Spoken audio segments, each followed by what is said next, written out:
sommes bien le lundi 10 mars 2014 et non pas le vendredi. Bonjour Hubert Védrine. Bonjour. Évidemment, nos auditeurs vous écoutent tous les vendredis attentivement pour Le Monde Selon, décryptage avec vous de la politique, la situation internationale, la diplomatie, les guerres, l'économie, l'Allemagne, l'Ukraine, qui sait, que sais-je encore. Mais voici qu'aujourd'hui, vous publiez La France au défi chez Fayard, où vous ne parlez exclusivement, ou presque, que de la France, en tout cas, de la France démoralisée et de la France dans son rapport à la mondialisation, au monde qui l'entoure et aux transformations diverses et variées qui font que, dites-vous, au fond, nous avons tout de même le moral à zéro et qu'il n'y aurait pas de raison. Dites, qu'est-ce qui vous a poussé, monsieur l'ancien ministre des Affaires étrangères, puis aussi au cœur du pouvoir, dès la 4e de couverture pendant 19 ans, proche de François Mitterrand, qu'est-ce qui vous a poussé, quelle mouche vous a piqué pour écrire cette France au défi, dont on aurait pu penser que vous auriez pu donc changer le F en N et parler de la France au déni ou en déni? Eh bien, d'abord, merci pour cette invitation. Mais c'est normal. Tout collaborateur de France Culture qui écrit un livre a son droit de passage, évidemment, sur la chaîne. Et nous étions évidemment contents de vous recevoir aujourd'hui. Ensuite, qu'est-ce qui m'a poussé à ça? À force de voyager toute ma vie sous différentes formes, avant d'être ministre, en étant ministre, puis après, j'ai été frappé de plus en plus par le contraste entre l'énergie que l'on rencontre dans une très grande partie du monde, et évidemment chez les émergents, une cinquantaine de pays qui ont des problèmes énormes, mais où tout le monde pense que l'avenir sera meilleur que le passé, de toute façon. Et puis un pessimisme français qui est véritablement enquisté maintenant, profond, morbide presque. Un manque de confiance en soi impressionnant. Il y a des organismes, notamment américains, qui font des enquêtes mondiales, vous savez, pour comparer le moral des différentes populations, différentes nations. Et les Français sont plus inquiets sur l'avenir de la France que les Afghans sur l'avenir de l'Afghanistan, par exemple, ou les Irakiens sur l'avenir de l'Irak. Bon, quand on voit ça, on se dit, il y a quand même un bug, c'est pas normal. Alors donc, j'ai pris ce fil et je l'ai relié au fait que c'est particulièrement difficile de réformer en France. Vous voyez, à peu près tous les pays d'Europe ont réformé ou sont en train de réformer ou se sont engagés à réformer disons les dépenses publiques qui sont devenues en Europe beaucoup plus lourdes que partout ailleurs. Donc il faut garder l'essentiel puisque c'est l'État-providence et que personne ne veut revenir dans un monde à la Zola. Mais enfin, il y a une façon de combiner les deux. Dans plein de pays d'Europe, ça a été entamé par des gouvernements de droite ou de gauche poursuivis par les autres. Oui, c'est ce que vous dites. Droite-gauche confondue, quoi qu'il arrive, c'est vraiment un cauchemar de réformer ici. Et l'Allemagne, bon... Enfin oui, d'autres l'ont fait. Donc pourquoi il y a ce manque de confiance en soi? Peut-être qu'on a tellement bassiné les gens avec l'expression un peu mensongère, c'est gagnant-gagnant. Vous vous rappelez, une époque on disait ça toute la journée. Et les gens pensent que c'est l'inverse, que c'est tout lose-lose, perdant-perdant. Voilà. Donc on ne va pas y arriver. Donc c'est curieux parce que c'est un pays historiquement, le nôtre, assez prétentieux, qui veut toujours donner des leçons au monde entier. Sur tous les plans, mais qui veut ne recevoir de leçons de personne, en fait. Grosso modo, on est des Italiens de mauvaise humeur? Non, ça c'était la formule de Cocteau. Que vous citez, qui est ancienne, c'est quand je me demande est-ce que ce pessimisme est ancien ou pas. Alors je remonte un peu dans l'histoire de la mauvaise humeur française, mais il y a plusieurs sources à ce pessimisme. Alors, dans les livres d'économie, mon livre est une combinaison d'analyse. Dans les livres d'économie, on dit mais c'est les charges qui sont écrasantes, on n'arrive plus à exporter, ou alors sur le plan social, c'est les gens qui sont inquiets pour l'emploi, leurs enfants ne vont pas trouver d'emploi, tout ça est vrai, mais je pense qu'il y a des tas d'autres raisons. Par exemple, dans les élites, il y a une vexation. Pays prétentieux, comme je le disais il y a un instant, il y a très longtemps, patrie, fille aînée de l'Église, puis après patrie des droits de l'homme, et puis on est chargé d'aller droit de l'homiser le monde, etc. Donc on a un rôle spécial, on n'a pas des intérêts à défendre, mais un rôle, une mission. Tout ça n'est pas forcément faux ni ridicule, mais comme ça se heurte à des réalités difficiles dans le monde, il y a l'idée qu'on se faisait d'une Europe qui allait être une France en plus grand. Finalement, c'est une négociation non-stop avec des dizaines d'autres partenaires, c'est très compliqué. Il y avait la croyance dans le tout politique, qui est un marqueur depuis la Révolution, et on est dans un monde où c'est quasiment le tout économique, on a du mal à s'y retrouver. La mondialisation se fait en anglais, en tout cas dans un sous-anglais d'aéroport, ce qu'on appelle le globish, qui nous prend à rebrousse-poil. Il y a beaucoup de choses comme ça. Et puis je pense même que la repentance, qui a beaucoup dominé les milieux intellectuels, une partie des milieux médiatiques, pas tous, depuis une vingtaine d'années, qui est justifiée quand il s'agit de faire preuve de lucidité et de franchise historique. Les croisades, la Saint-Barthélemy, etc. Bon, tout. Plus l'époque contemporaine, le XXe siècle, c'est justifié, mais sauf quand ça tourne à une espèce de manie expiatoire, masochiste un peu. Alors qu'à peu près tous les peuples qui ont une histoire longue ont connu des ombres et des lumières. Donc pourquoi spécialement la France qui serait écrasée, qui raserait les murs. Alors, vous dites dans le livre qu'en plus on a surmonté des crises bien plus graves qu'aujourd'hui. Plusieurs fois. Mais même si on prend une des plus récentes, on va dire la reconstruction de la France après la Seconde Guerre mondiale. Vous avez parfois des mots assez durs, presque au fond presque de psychanalyste, Hubert Védrine, surprenant. C'est un livre de votre part. Vous dites carrément que nous avons une forme, voilà, que ça ressemble à la haine de soi. Oui, alors vous cite, vous le dites. Bien sûr, oui. Oui, ça peut aller jusqu'à. C'est ce que j'écris. Oui, il y a une partie du courant de la repentance qui présente les passages sombres de l'histoire de France comme si c'était spécifique à la France. Il n'y a que la France, vous voyez. Comme par exemple la participation de la France à une partie de l'esclavage qui existe depuis des milliers d'années, qui malheureusement a continué d'ailleurs après dans certaines régions du monde. On a l'impression que c'est que la France, en fait, qui a participé à ça. Alors qu'il y a un courant occidental, un courant arabe, un courant intra-africain, c'était plus compliqué. Sur chacun des points où la repentance s'est exercée sous cette forme-là, alors qu'il n'y a pas de responsabilité collective, ni transmissible, normalement, dans une société moderne, un état de droit, etc. Donc tout ça s'accumule pour faire un pays qui est un peu honte de lui, qui rase les murs. Une partie d'ailleurs des pro-européens, il y a une façon très, très remarquable et honorable et porteuse d'avenir d'être pro-européen, à partir d'un grand projet pour l'Europe, mais il y a aussi une partie qui est liée à un masochisme. Puisqu'on a un passé aussi chargé et qu'on ne s'en sort pas, il faut qu'on se fonde dans quelque chose.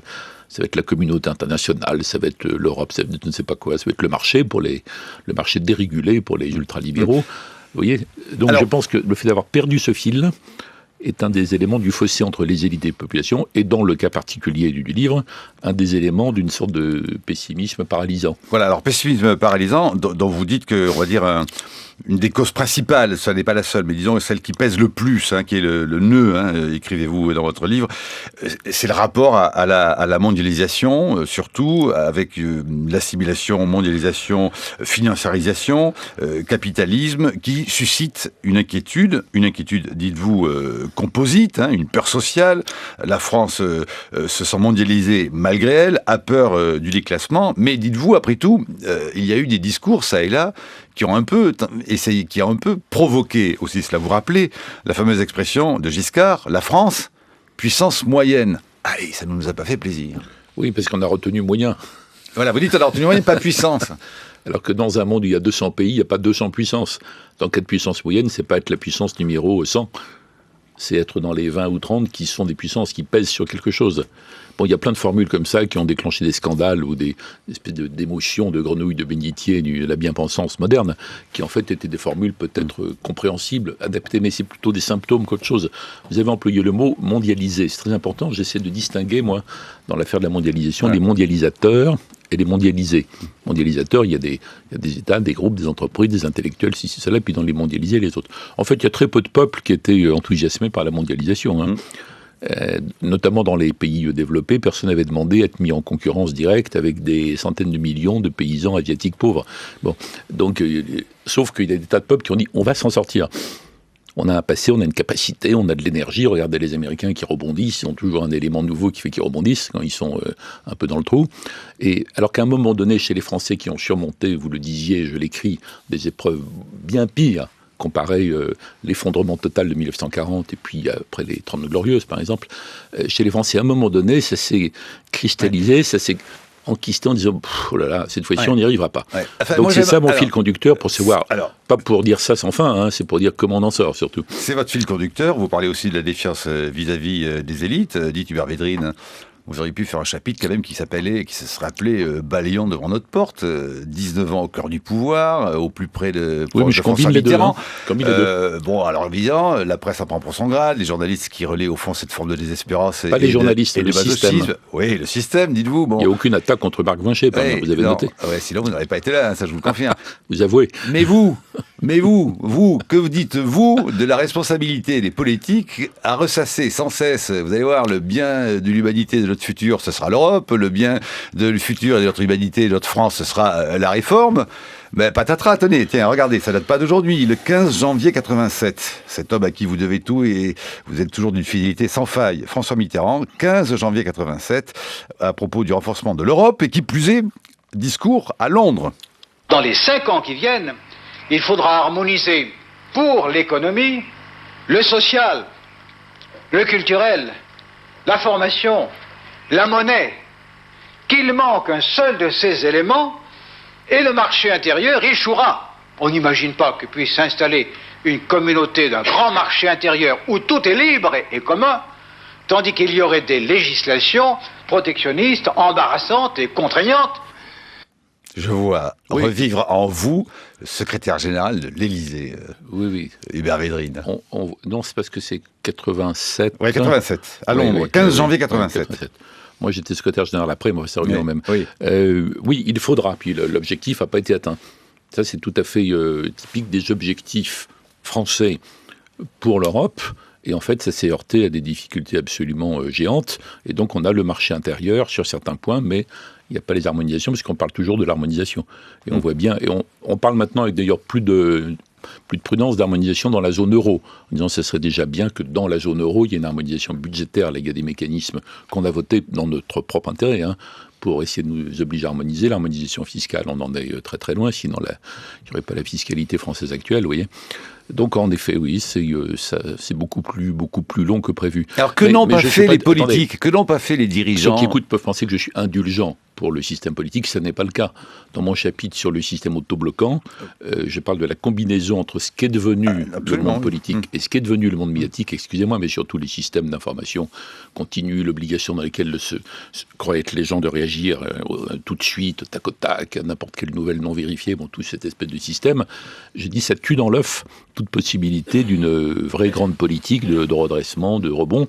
Et je donne d'ailleurs des exemples qui montrent que les hommes politiques ont un énorme travail à faire pour restaurer leur propre dignité. S'ils veulent être de nouveau respectés, il faut qu'ils soient respectables. Et je ne suis pas de moralisme facile. Je parle par exemple des émissions clownesques dans lesquelles les hommes politiques sont traités en guignol, en bouc émissaire. Ça n'a pas d'intérêt.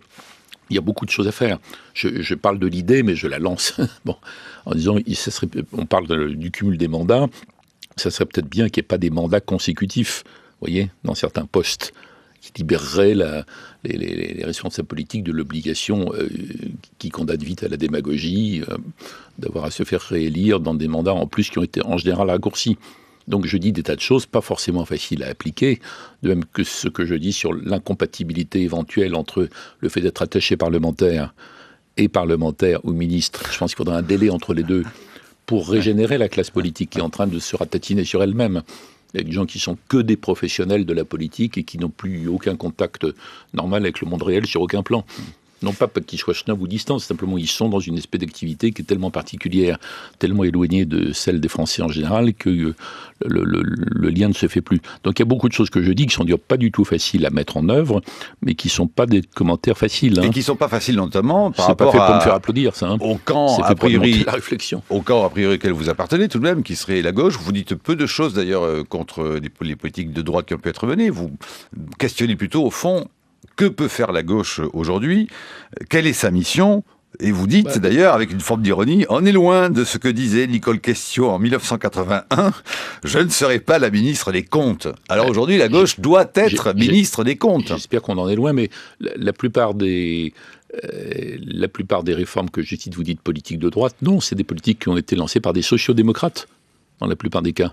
Lancées par ou continuées par, en fait. Droite-gauche confondue, en fait. Pas forcément confondue, c'est souvent alterné. Oui. Alterné, mais prenez tous les pays qui ont réformé. Alors évidemment, il y a beaucoup de pays d'Europe où il y a des coalitions, en effet. Par exemple, les Allemands, compte tenu des règles qui se sont imposées à eux-mêmes dans leur système électoral, ils sont conduits presque tout le temps à des coalitions qui les obligent à faire des combinaisons. Enfin, pas des combinaisons, justement, à trouver des compromis. Est-ce que la gauche on ne peut pas dire droite-gauche.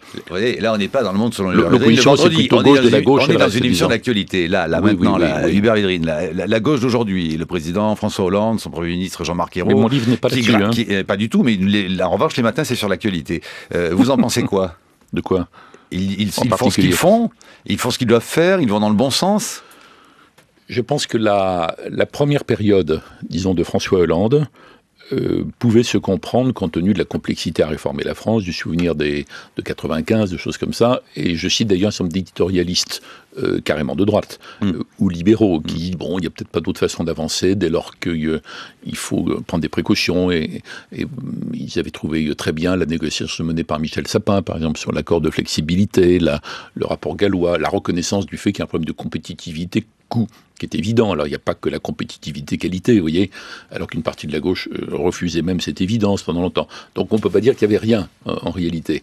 Mais il est clair, et je le dis, que je trouve que l'orientation prise par le président de la République à partir de la conférence de presse du 14 janvier est meilleure. Donc, moi, je pense qu'il faut aller vous avez vu, plus fort. Ça dégringole encore un peu plus dans les sondages. Oui, ça c'est autre chose. De toute façon, il faut faire des réformes qui ne peuvent pas être populaires, en tout cas au début. Et dans tous les autres cas de réformes, les réformes portent des résultats au bout de quelques années.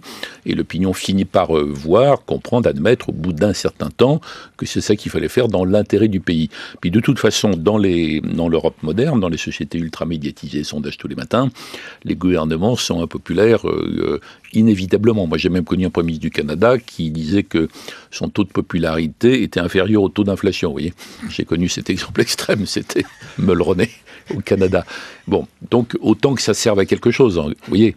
Autant que ça soit justifié par des réformes sévères, exigeantes, difficiles au début, mais justifiées par l'intérêt général. Mais vous auriez vécu comment, vous, dans un gouvernement où les ministres... très bien l'orientation actuelle. Oui, mais vous auriez vécu comment, vous, dans un gouvernement où les ministres se contredisent les uns et les autres, les écologistes désavouant la politique énergétique du président de la République, Arnaud Montebourg jouant un protectionnisme que ne joue pas M. Cazeneuve. Enfin, c'est quand même un peu très disparate, Qu'est-ce tout que ça, vous voulez non me faire dire, là? Ce que vous voulez. Je sais pas, ce n'est pas... Tenez, puisque vous comparez la France à un terrain de foot. C'était pas comme ça dans le gouvernement dans lequel j'ai travaillé. Et voilà, en tout cas. Donc nostalgie. Non, terrain de foot, c'est pas à propos de la France en particulier.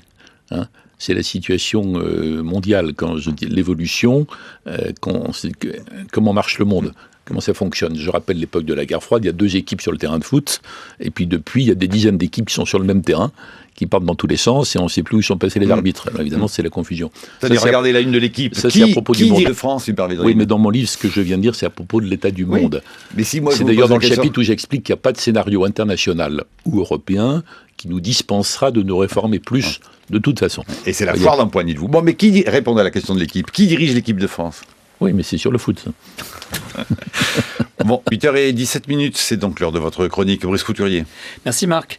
Votre livre « La France au défi », Hubert Védrine, est tout entier destiné à nous faire prendre conscience que nos exceptions sont intenables, que nous ne pouvons pas conserver un niveau de dépenses publiques et donc de prélèvements obligatoires très sensiblement supérieur à la moyenne européenne, que nous ne pouvons pas continuer à financer les coûts exorbitants de notre État par la fuite en avant dans l'endettement. Notre pays a été placé la semaine dernière sous surveillance renforcée par la Commission européenne pour son incapacité à ramener ses déficits sous la barre des 3%, contrairement aux engagements répétés de notre gouvernement. Notre souveraineté est donc écornée. Nous voilà contraints, non par les marchés, mais par Bruxelles, de réduire d'urgence le train de vie de notre État. Analysant la situation internationale et les scénarios d'avenir possibles, vous écrivez « Aucune évolution internationale ou européenne ne nous dispensera de nous adapter ».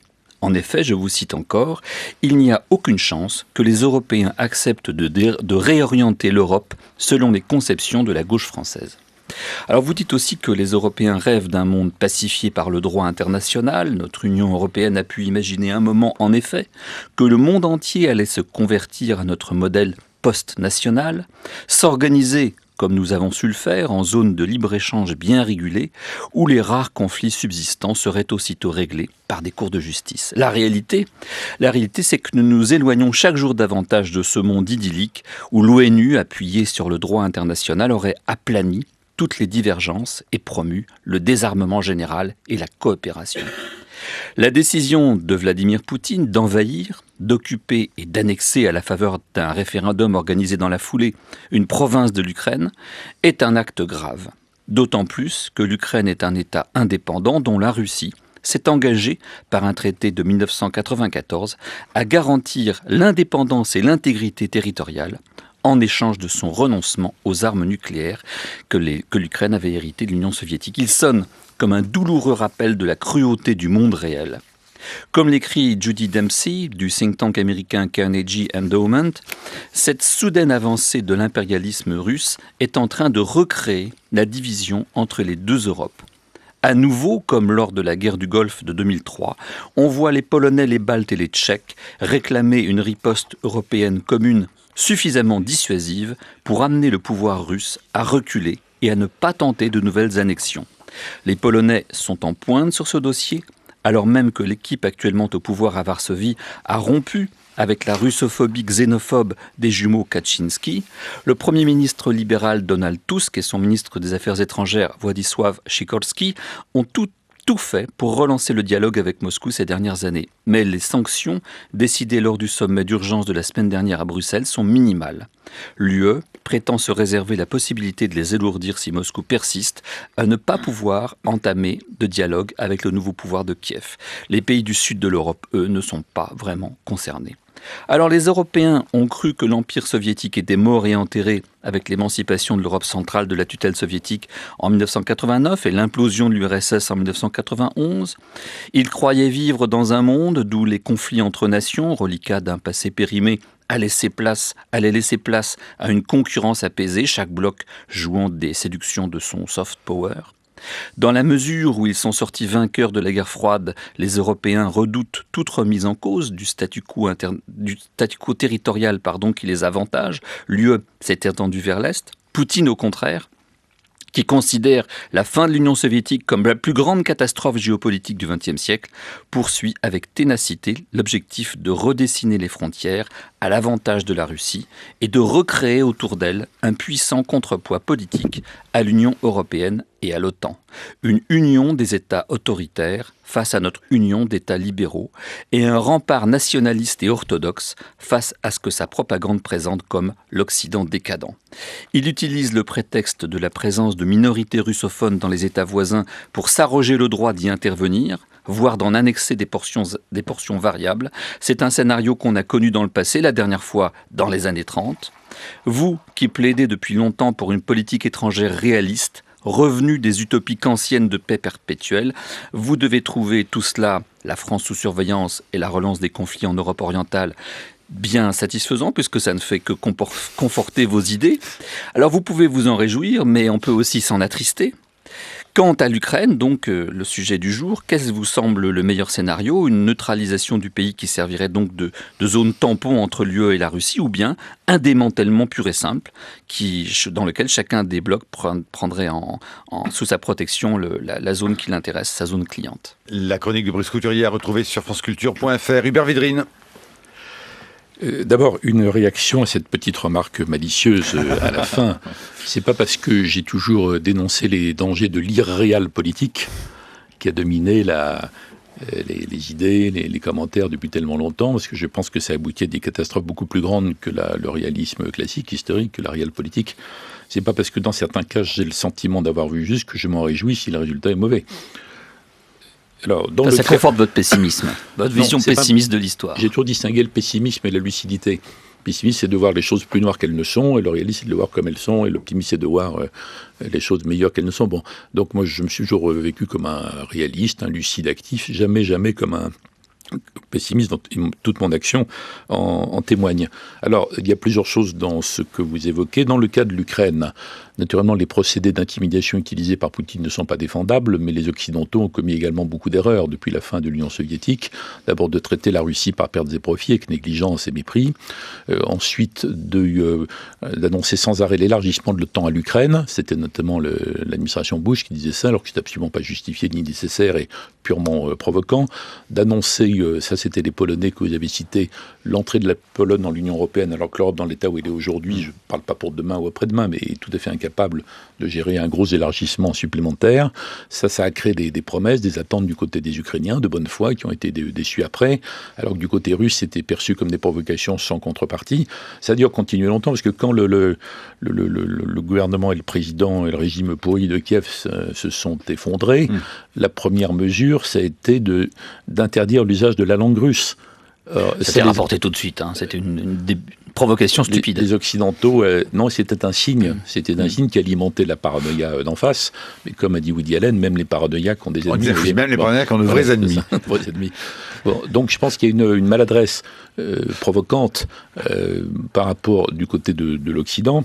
Et moi, je pense sur l'Ukraine très simplement que c'est une erreur de vouloir faire basculer à tout prix ce pays dans un camp ou dans l'autre, même si en théorie, il n'y a pas un camp contre l'autre. Maintenant, c'est autre chose. Donc neutralisation. Et pour moi, finlandisation, la solution, ce ce serait Ukraine fédérale, avec des garanties véritables, culturelles, linguistiques, etc., pour les populations russophones. Pour les Russes, il n'y a pas que des russophones.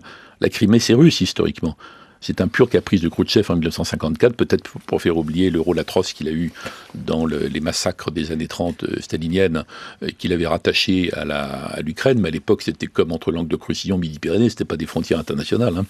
Bon, alors donc il y a ce caprice qui aurait peut-être, à mon avis, dû être corrigé au moment de l'indépendance de l'Ukraine. Traumatisme pour les Russes, l'Ukraine était dans la Russie depuis plus longtemps que la Bretagne n'est en France. Vous voyez, donc tout ça, il y a une sorte de balourdise occidentale qui aurait pu être plus fine et plus intelligente. Et maintenant, je ne pense pas qu'il faille reprendre ce fil. Il faut donc une Ukraine fédérale, des garanties sérieuses dans la nouvelle constitution pour les minorités, et une sorte de neutralisation, même s'il n'y a plus de blocs. Y compris pour les Tatars de Crimée, qu'on oublie toujours dans l'affaire. Hein, bien sûr. Non, mais ils vont être très maltraités si la Crimée est annexée. Absolument. Pour la minorité qui va être passée à l'as, à perte et profit. Oui, enfin, on ne sait pas comment ça va tourner. Il n'est pas sûr que la Russie, maintenant, peut-être que le dialogue va reprendre et qu'ils ne vont pas forcément accepter la demande de rattachement. On aura peut-être simplement une autonomie quasiment complète de la Crimée, mais c'est là où il faut des garanties, non seulement pour les russophones, mais pour les Russes et pour les Tatars, qui forment 12 à 13% de la population de Crimée, qui, eux, évidemment, se méfient des Russes compte tenu du passé stalinien. Et j'ajouterais une Ukraine finlandisée dans le meilleur sens du terme, comme avait réussi à faire la Finlande dans la guerre froide, à condition de ne pas attaquer la politique étrangère soviétique, de ne pas la critiquer. Ils avaient une liberté totale sur le plan économique, social, culturel, etc. J'ai noté d'ailleurs, après avoir dit ça il y a quelques jours dans une interview, que Kissinger n'était pas loin de cette position et Brzezinski non plus.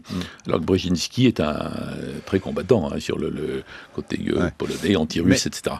Mais honnêtement, je ne sais pas si à partir de la situation actuelle, on peut encore désescalader pour revenir à ça. Suppose quand même un changement de comportement de la part de Poutine, de la part des Occidentaux.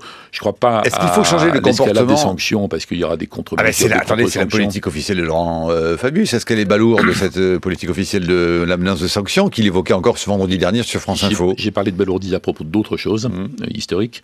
Et là, j'ai dit qu'en général, moi, je ne crois pas tellement à l'escalade des sanctions. J'en ai pas tellement connu dans tout ce que j'ai eu à traiter, à manier, qui donne des résultats heureux par rapport à l'objectif recherché. Et il y aura des mesures, des menaces, des contre-mesures, des contre-sanctions. Et je ne serais pas étonné que, en tout cas, Obama, Poutine, Merkel, j'espère la France et les autres, trouvent une façon de désescalader, mais on retombera sur la question qu'est-ce qu'on fait de l'Ukraine après ? Cela dit, mon livre n'est pas là-dessus, Charlie. Pas exactement là-dessus. Un dernier mot par rapport à cette question, et puis on revient sur votre livre. Tout de même, comment expliquez-vous et comment analysez-vous de manière presque, je dirais, diplomatique, même intellectuelle, l'idée qu'Angela Merkel, au fond, se débrouille le mieux parmi les dirigeants européens pour s'adresser à Vladimir Poutine, au sens où elle se fait entendre, il lui accorde de l'importance. Quelle est la technique Merkel dans cette question diplomatique? Quand on dit ça, on fait allusion au fait que le commerce entre l'Allemagne et la Russie est beaucoup plus important que celui des autres pays d'Europe, que l'Allemagne a la Russie comme fournisseur énergétique, et que Mme Merkel réussit en même temps à être assez ferme, assez claire dans ses critiques par rapport à Poutine, et en ce qui concerne les droits de l'homme, en ce qui concerne les conditions de sa réélection, en ce qui concerne la liberté d'expression, etc. Cela dit, si on prenait le point de vue, disons, Hollande-Fabius, on pourrait dire cette approche Merkel n'a pas donné de résultat mirobolant pour le moment, parce qu'elle n'a pas réussi à convaincre Poutine de ne pas se lancer dans cette série de provocations. Bon, donc il y aura sans doute une synthèse. Et d'ailleurs, un des moments prometteurs sur le plan européen, c'est au début il y a quelques jours, avant la chute du président ukrainien, quand les ministres français, allemands et polonais, ce qui est très remarquable, c'est ce qu'on appelle le triangle de Weimar. Et quand les trois sont d'accord, on peut être à peu près sûr que toutes les sensibilités européennes s'y retrouvent. Quand ils avaient proposé cet accord, qui était pas mauvais d'ailleurs. Et il y a une feuille de route dans cet accord auquel il est intelligent de revenir maintenant. Ça, c'est une approche synthétique. Donc, n'opposons pas Allemagne et les autres. Cherchons plutôt la synthèse qui aura plus de poids. Voilà. On revient à votre livre, puisque quoi qu'il arrive le vendredi, ensemble, à 7h19, nous décryptons ces questions de diplomatie et d'actualité internationale. Revenons au livre. Stéphane Rosès, oui, La France au défi. Oui, on peut revenir au livre, mais à partir de la dernière phrase d'Hubert Védrine sur le triangle de Weimar, où on a quand même le sentiment que l'Allemagne donne le là. Et donc, en contraste, on a le sentiment que nos élites françaises sont un tout petit peu désarçonnées par la période actuelle. Et je voudrais en revenir à votre livre. On croit comprendre, Marc Voinchet parlait d'exception économique insupportable pour la France, mais on croit comprendre au travers de votre livre qu'il y a une exception culturelle française qui est ancienne, qui est que pour tenir ensemble les Français, pour les mettre en mouvement, pour que le pays se réforme, il y a besoin d'une vision. Et ce qui me frappe dans la dernière période avec nos dirigeants, et je voudrais vous interpeller là-dessus, c'est que justement les dirigeants français ne semblent plus avoir de vision. De sorte qu'ils ne disent pas aux Français « voilà où j'amène la France ». Et donc du coup, du sorte que les Français ne peuvent dans leur imaginaire se mettre en mouvement. Et donc le problème entre le peuple et les élites ne vient-il pas justement de cette difficulté de nos dirigeants? Et si vous en êtes d'accord, quelle en est la source et les voies de remède? La difficulté de nos dirigeants de dire, dans la période européenne actuelle, voilà où on vous amène, comme si on attendait encore toujours de l'extérieur un salut parce que nous nous méconnaissons nous-mêmes. Vous parlez de cette double défiance de la population vis-à-vis des politiques qui en même temps leur demandent et attendent tout de Hubert Védrine. Alors le fil conducteur de mon raisonnement dans le livre, qui est d'aboutir à l'idée d'une coalition pour la réforme, qui n'est pas du tout la même chose qu'une union nationale impossible et qui n'est pas souhaitable non plus, c'est de savoir comment on sort de ce marasme. Dans le marasme, il y a le pessimisme. Dans le pessimisme, il y a peut-être ce dont vous parlez, c'est-à-dire l'absence de vision.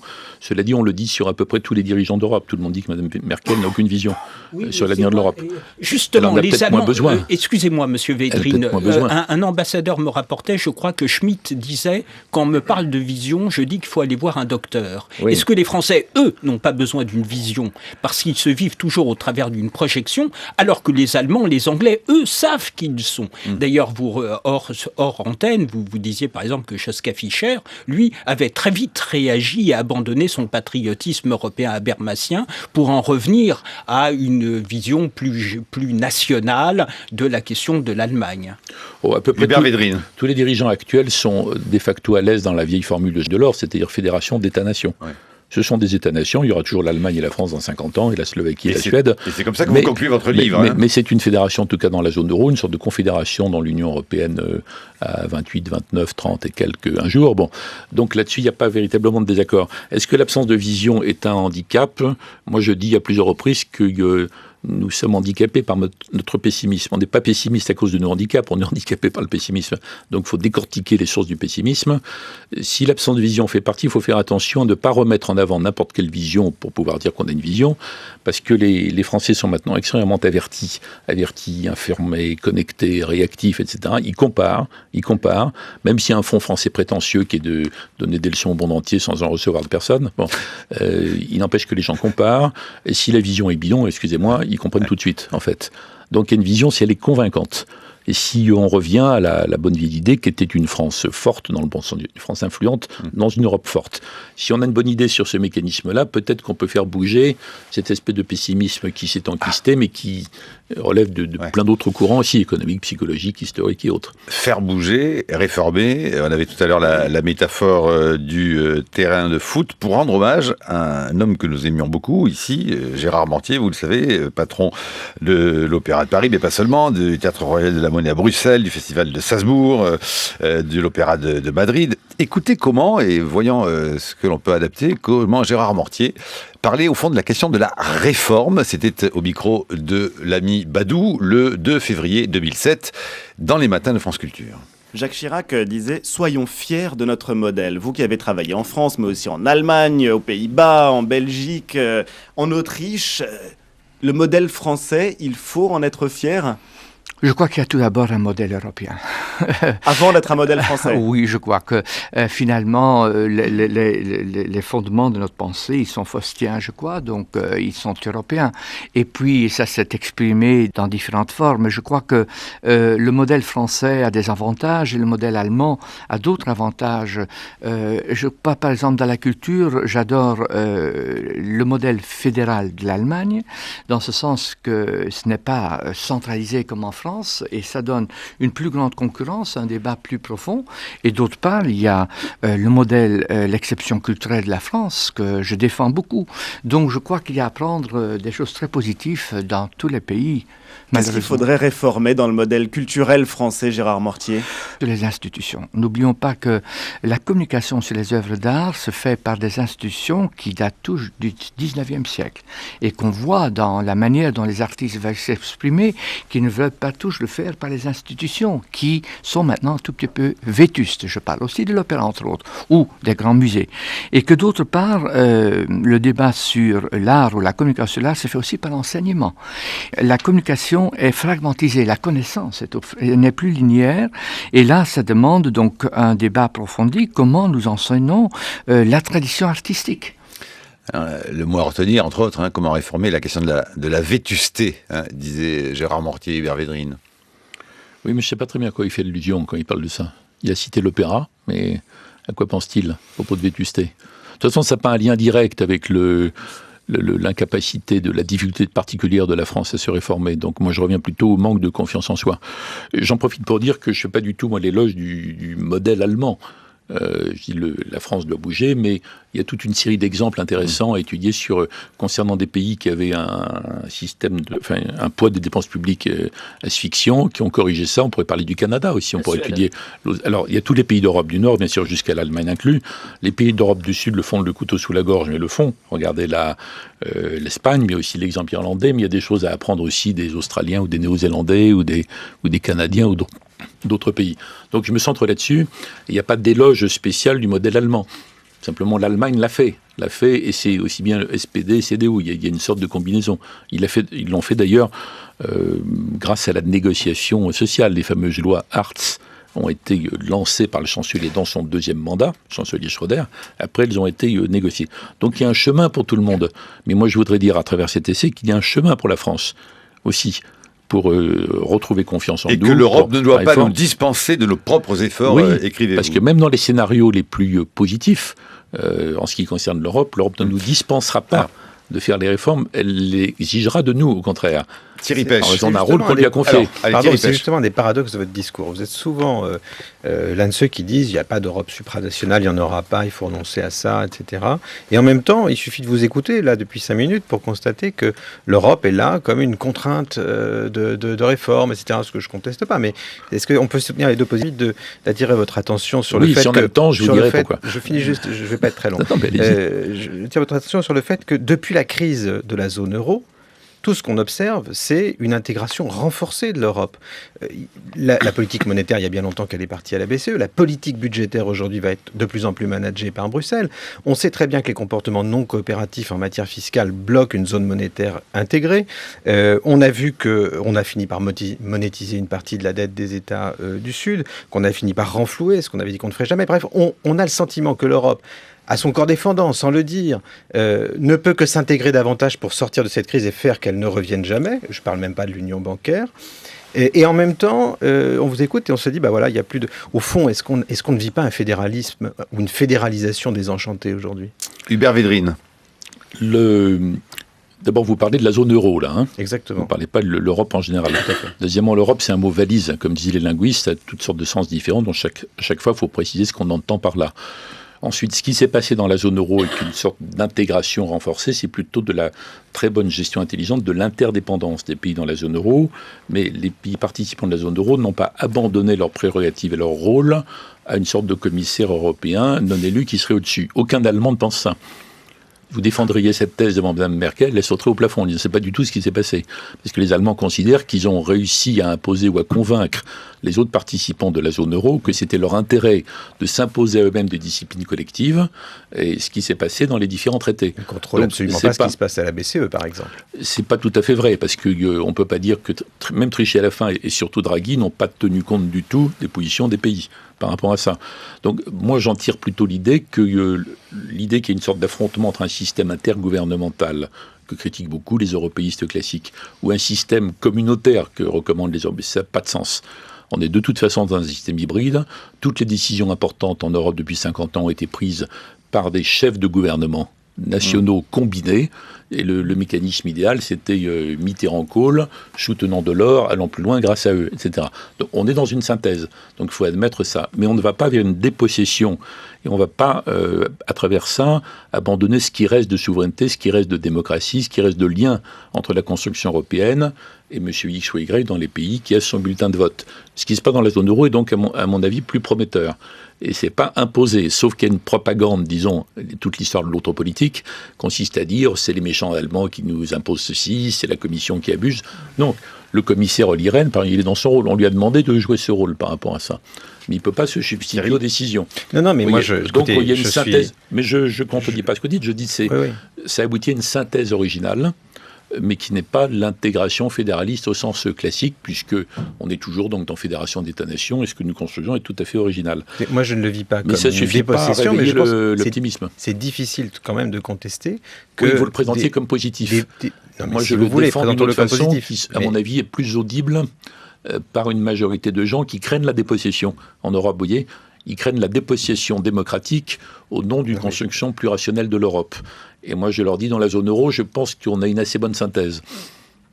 Je vous rejoindrai volontiers là-dessus. Je ne le vis pas du tout comme une dépossession douloureuse, mais de fait, le champ de manœuvre, la marge de manœuvre de la politique économique des États s'est rétréci et va se rétrécir probablement encore. Et c'est très mal vécu dans les opinions. Oui, c'est ça, risque de dépossession démocratique, et on n'a jamais réussi à combiner les deux. Mais si on est dans les critères de Maastricht, revisité, remise à jour par le traité récent, on a toute la marge de manœuvre qu'on veut. Puisqu'au fond, les États se sont imposés de ne pas dépasser un certain seuil d'endettement. On ne va pas être à une dette zéro, à un déficit zéro. Donc si on s'est rendu raisonnable et rationnel, si on a réussi à rendre moins coûteux l'État-providence tout en donnant souvent l'essentiel, même en le perfectionnant sur certains points, on a une marge de manœuvre, donc une démocratie qui peut fonctionner. C'est une synthèse délicate, mais il n'y a pas de raison qu'on n'y arrive pas et que la France n'y arrive pas, puisqu'apparemment tous les pays d'Europe sont en bonne voie sur ce chemin. Et moi, tout ce que j'ai écrit, c'est pour tourner autour de l'idée, on peut y arriver. On peut y arriver, on peut se réformer à notre bénéfice dans le meilleur sens du terme. Il faut y aller, il faut avoir le courage d'y aller.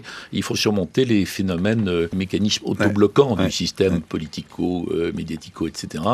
Mais le véritable déficit est psychologique. Notre compétitivité psychologique est très faible. Il se trouve tout de même qu'il y a eu des hommes qui se sont battus pour cette idée européenne. On peut se demander comment aujourd'hui, à la fin de leur vie, ils commentent et ils observent cette espèce d'euroscepticisme. On peut penser par exemple à l'ancien ministre Maurice Faure, qui est mort ce week-end, qui était un des grands constructeurs, artisans de cette question européenne. On peut penser à Georges Bertoin, qui publie un livre bientôt, Un destin européen, de l'utopie à l'espérance, qui dit, entre autres, voilà, si l'édifice inauguré en 1950 se lézarde et s'écroule, quand ailleurs il s'est construit de multiples, une situation irréversible prévaudra. La désespérance, dit Bertoin, n'est pas digne du génie de nos nations. Alors, au-delà des légendes et des distorsions, il faut se souvenir que l'Europe a restauré les identités nationales et la démocratie et non proclamé le contraire. Il en appelle toujours à une projection, effectivement, de l'Europe des fondateurs, puisqu'il était directeur de cabinet de Jean Monnet. Bien sûr. Oui. Moi, comme je vous le disais hors micro il y a quelques minutes, je pense que les vrais fondateurs de tout ça, c'est Staline et Truman. Staline par la menace, Truman par l'intelligence de la réponse. Mais le livre de Georges Bertoin est très intéressant. Quant à Maurice Faure, c'est une occasion de lui rendre hommage. Oui. C'était un homme tout à fait remarquable, immensément intelligent, qui aurait pu aspirer à être président s'il avait eu l'énergie féroce. C'était le dernier signataire vivant de l'acte fondateur de l'Europe, du traité de Rome. Il avait joué un rôle considérable dans la négociation du traité de Rome de 1957. Absolument. Je pense qu'il comprenait par finesse politique l'euroscepticisme, mais pas l'euro-hostilité. Il faut distinguer les deux. L'europhobie, bien sûr que non, il a combattu jusqu'à la fin. Et c'était un homme humainement merveilleux, délicieux, drôle, intelligent, cultivé, formidable. Il nous faut absolument vous arracher une information que peut-être nous vous arracherons par ceci encore. J'en ai assez de courir le monde et de devoir toujours tout recommencer. Je m'installe ici. Ce château appartient à ma famille depuis des siècles. Je vais enfin pouvoir le restaurer. Et vous vous contenterez de jouer les châtelains avec votre gorille et sa fiancée comme domestique? Pourquoi pas? Non. Vous avez raison, ce château ne sera que le point de départ d'une vaste entreprise, car j'aurai ce qui ne peut s'acheter, le temps. L'or n'est rien en comparaison de la vie éternelle. Avec le temps, je bâtirai un empire. Ulrich Védrine. Oui, vous avez déjà essayé de me piéger une première fois. Ouais, mais je n'arrêterai pas. Non, parce qu'il y a quelques auditeurs qui disent, mais au fond, quand même, vous voyez, il y a une allusion au château. Il y a des auditeurs qui râlent un peu, quand même, là, je vois sur le fil Twitter. Enfin, vous êtes rassurés. Que connaît Hubert Védrine de la vie des gens, à part les limousines avec chauffeur et la situation de la désespérance? Alors là, franchement, il faudrait qu'on ait 1 heure devant nous. Hein. Albert, on fait un putsch, allons-y. Sur la vie des gens, la simplicité, la diversité de ma vie, voilà. Mais c'était pas le sens de la question. Ulrich, vous l'écrivez quand, bon sang de bois, cette Je vous ai dit un jour qu'un jour plus tard, j'écrirai un livre qui serait la biographie non autorisée d'Ulrich. Oui, mais on l'attend mais toujours. c'est compliqué à faire. Il y a des controverses sur ses origines, vous voyez, c'est délicat à remonter. Mais j'écrirai également un jour l'éloge du froid. Parce que j'en ai marre que les gens de la météo disent qu'il fait beau quand il fait chaud. Alors que quand il fait trop chaud à Paris, ce n'est pas agréable, vous voyez. Donc j'ai des tas de sujets comme ça, originaux, inattendus. Mais franchement, j'ai pas le temps tout de suite. Bon. Donc vous attendrez. Et on vous retrouve bien sûr comme chaque vendredi dans